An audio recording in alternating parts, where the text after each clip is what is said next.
दयाल श्री श्री ठाकुर, परम आराध्या जगज्जननी श्री श्री बड़मा,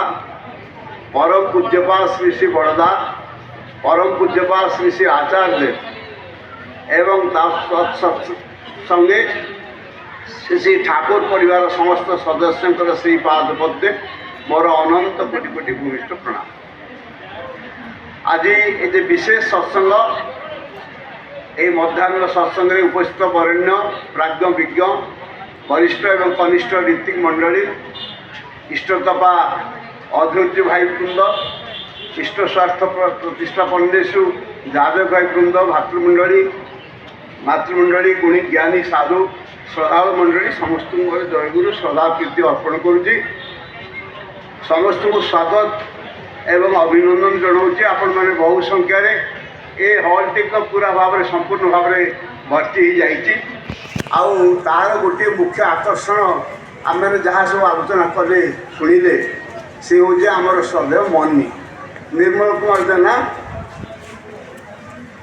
तेणु तांको ये समस्ते आपण मैंने आम मैंने जो मैंने आसीचे ये भल पाइबार आकर्षण भीतर देकर समस्ते आसीचे। मु प्रभु पाखे प्रार्थना करुच्ची मनी से भाव में ठाकुर पूजा फूल तो हो चली अनंत पथ पड़ी से पथरे से अग्रसर हो दीर्घायु शतायु चिरायु हो एवं इष्टर प्रतिष्ठा घरे घरे पूरे पूरे नगर प्रांत देश देशांतर सबुआड़े परिव्याप्त होगापाई तार जो प्रचेषा से जारी रखी सेटा सार्थक रूप एक नौ तांकर सहधर्मिणी झील एवं ता संगे संगे तांकर भाई माने आउ अन्य समस्त ये परिवार परिजन समस्ती ठाकुर अजस्र जीवन से अधिकारी हूँ जीवन शांत समाहित हो यह मोर प्रभु पाखे एकांत भाव प्रार्थना। ठाकुर गोटे बाणी अच्छी इष्टे चेतना व्यक्तित्वटा मंत्रे चेतन मन इष्टबुद्धि दीक्षा चेतन सेवाय चेतन धन। तेणु सी ये इष्ट चेतन व्यक्तित्वटा यहाँ किपरि भाव में है गोटे प्लग दिगला से प्लगटा गोटे पॉइंट को आम जो लगेदे से आस्ते आस्ते चार्जिंग है एवं ये चार्जिंग हवा भर इष्टे चेतन व्यक्तित्वटा इष्ट भाव जो विभान्वित मनीष हो उठे तार चिंता चेतना तार चाहाणी तार कथबार्ता तार आचार आचरण सब जो से प्रभुमाफिक हो उठे से गोटे व्यक्तित्व सृष्टि एवं से व्यक्तित्वटा एपरी भाव गोटे आकर्षणीय व्यक्तित्व हुए जहाँ भर देखिए दुनिया समस्त मंगल से अजाचित भाव में कर्म कर चले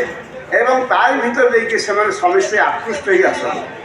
तेणु से ही प्रकार जन व्यक्तित्व आमर से मनी एवं से गोटे मु 73 मसीह एप्रिल मास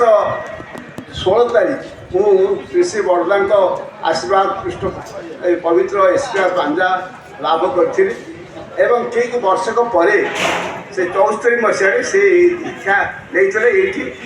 एवं मोर सहधर्मिणी जयंती स्वाई से दादन कर तेज जहाँ ये गोटे सुजोग ये गोटे प्रभु को गोटे पाइबार गोटे सुजोग एपरी भाव में गोटे आस्ते आस्ते मशा बांधी उठिला से आस्ते आस्ते आस्ते आस्ते से जमी उठिला एवं जहाँ भीतर देकरी से आस्ते आस्ते तार ये चालीचरण चरित्र एवं अनुश्रुति ग्रंथ जदि आप कहे से ये पर्यटन सबजाक आपण को जोटी पचारे से सबजाक पानी तार मुख कंठस्थ। तेणु एपरी भाव में गोटे व्यक्तित्व से खूब विरल जाओ मु प्रभु पाखे प्रार्थना करती तार से मंगल हो सब दिगुड़ से भरपूर हो उठू एवं श्री श्री ठाकुर आशा कर श्री श्री ठाकुर आशा करते मंगलमय से ये चिर मंगलमय से परम पुरुष पुरुषोत्तम सी आसी दुनियार समस्त कीट पतंग ठार आरंभ करी कर्मी ठार आरंभ करी समस्त से आसी से प्रभु आउ समस्त मंगल कामी से समस्त को सुखे रखिए शांति रखिए आनंद रखिए। पूजनीय आमर बिंकीदा थे कहते एथर किंतु से छाड़े ना आपण 3 थर दीक्षा लेकिन आपण थे ने कि कले नहीं आप छाड़े पुणी थे दीक्षा ने पुणी ने এইপରି ଭାବରେ ସିଏ କିନ୍ତୁ ଏବଂ ଡିପି ୱାର୍ସ ତା ଭିତରେ ଆସିଗଲା ଏବଂ ଏହିପରି ଭାବରେ ଯାହା ଯେଉଁମାନେ ସବୁ 20 ବର୍ଷ 25 ବର୍ଷ 50 ବର୍ଷ ଧରିକି ଯେଉଁମାନେ ସବୁ କରୁନଥିଲେ ସେମାନେ ସବୁ ଆସ୍ତେ ଆସ୍ତେ ଆସିକିରି ଏଇ ଧାରାରେ ସେମାନେ ସବୁ ନିଜକୁ ସ୍ନାତ କରୁଥିଲେ। ତେଣୁ ସେ କହୁଥିଲେ ଏଥର କିନ୍ତୁ ଶ୍ରୀ ଶ୍ରୀ ଠାକୁର ଆମକୁ ଛାଡ଼ିବେ ନାହିଁ, ତାଙ୍କ ରାଜ୍ୟକୁ ନେବେ ହିଁ ନେବେ, ସେଇ ସଂକଳ୍ପ ନେଇକି ଶ୍ରୀ ଶ୍ରୀ ଠାକୁର ଆସିଛନ୍ତି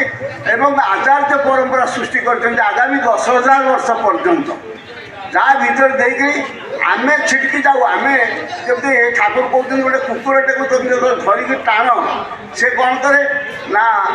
ସିଏ ଆମ୍ପୁଡ଼ି ଚାମ୍ପୁଡ଼ି ହେଇକିରି ମାଟିକି ଆମ୍ପୁଡ଼ିକି ଧରେ, ସେ ଆସେନି। କିନ୍ତୁ ଯେହେତୁ ତାର ନାଙ୍ଗୁଳଟା ତମ ହାତରେ ପଡ଼ିଛି, ତୁମ ସିଏ ଯେତେ ଚେଷ୍ଟା କଲେ ମଧ୍ୟ ବିରୋଧ କଲେ ମଧ୍ୟ ସିଏ କିନ୍ତୁ ଶେଷରେ ସେ ଆସିବେ ହିଁ ଆସିବେ, ଏଥିରେ କିଛି ହେଲେ ସନ୍ଦେହ ନାହିଁ। ତେଣୁ ସେଇ ଆଶା ରଖିକିରି ସେଦିନ ଶ୍ରୀ ଦାଦା କହୁଥିଲେ ଯେ ପୂଜନୀୟ ଅଭିନନ୍ଦନ କହୁଥିଲେ ଯେ ଦେଖ ଯେ ମୋର ତ ମୋର ସେ ସୌଭାଗ୍ୟ ହେଲା ନାହିଁ, ମୁଁ ଦେଖିପାରିନି,